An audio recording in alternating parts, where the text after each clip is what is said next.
Golden. A stat correction from Sunday's win over Washington allowed him to earn a $1 million incentive. After a standard review, a half sack of Dwayne Haskins was changed to a full sack, giving him 10 on the season and triggering the bonus.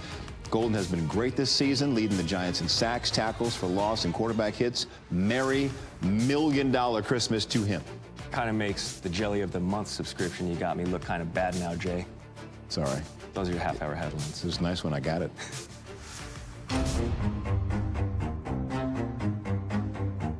We've got a lot on the line. The NFC East, we've got a possible playoff spot. We've got to control what we can control, and that's getting the win next week. And you move on to the next step, and when you lose, you're done. We're done worrying about what other people are doing. To say that we're still playing Week 17 for something, that's unbelievable.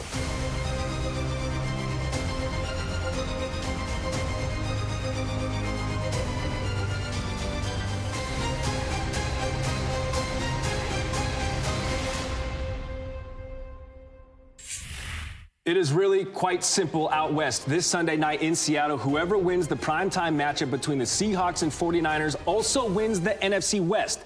Seattle, winners of the last 10 of 11 meetings, including in overtime in the Bay back in November. The Seahawks, usually beast mode at home, and now beast mode back, as Mark Schwartz reports.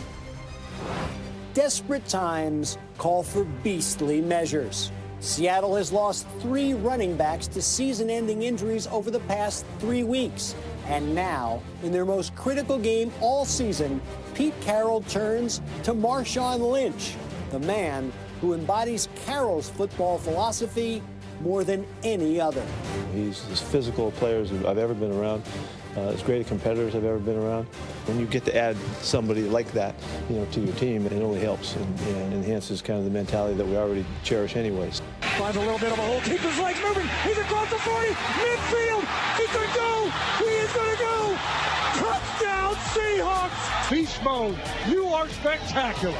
He's been working, he looks great, he looks explosive, looks fast, looks strong, quick as ever. We'll find out how he can play and how he does. He's been a little while off, but he looks great. In the first couple looks at him, as far as his conditioning and all of that, his weight's down. Seahawks linebacker Bobby Wagner says expectations for a man who has not carried the football in 14 months have to be realistic. Jadeveon Clowney says he's been watching Lynch in practice and he looks good. He's always wanted to be on Lynch's team. He seemed almost awestruck, describing him as a highlight reel just waiting to happen. Marshawn's definitely one of those guys who's, no matter what, he's given everything, every play, every moment is going to bring that, and you're going to feel that, in the locker room. You're going to feel that, when he's in the huddle. So it's great to have him back, obviously, and bring that juice, bring that energy, bring that focus and tenacity. Clowney says that juice Lynch brings has been the boost this team needs right now after their most disheartening loss of the season last week against Arizona at home. Lynch says he's back to complete some unfinished business. His teammates seem confident he's still all about that action, boss.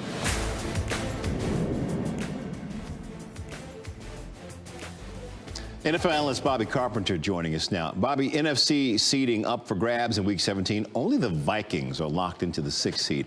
4 teams with a chance for the 1 seed. So which team gets it? Well, I know we just highlighted Marshawn Lynch there and what he can bring to the table. But if San Francisco wins up at Seattle this week, they're going to clinch it up. They have no one else contingent upon their success. Marshawn Lynch coming back. I think he's going to be a shot in the arm, but I don't think it'll necessarily be enough. 4.2 yards per carry last season and a little bit with Oakland. Plus, they have a terrific defensive line that can get after Seattle and Russell Wilson. A lot of that's ultimately going to fall back on him.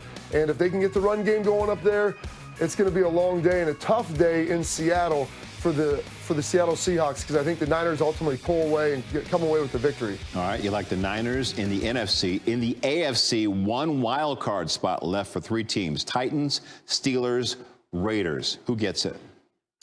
I think it's ultimately going to be the Tennessee Titans. They control their own destiny as well. They lost playing Houston a couple weeks ago.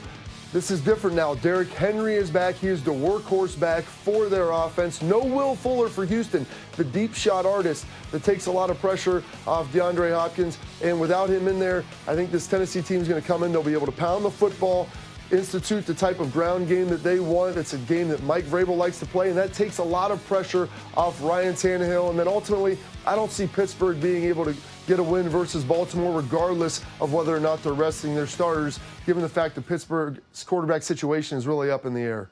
We like the drama, plenty of it. Week 17 in the NFL. Bobby Carpenter, thank you, my friend. Thanks, Jay. Expert analysis is brought to you by Farmers Insurance. We are farmers. Bum, ba, dum, bum, bum, bum, bum.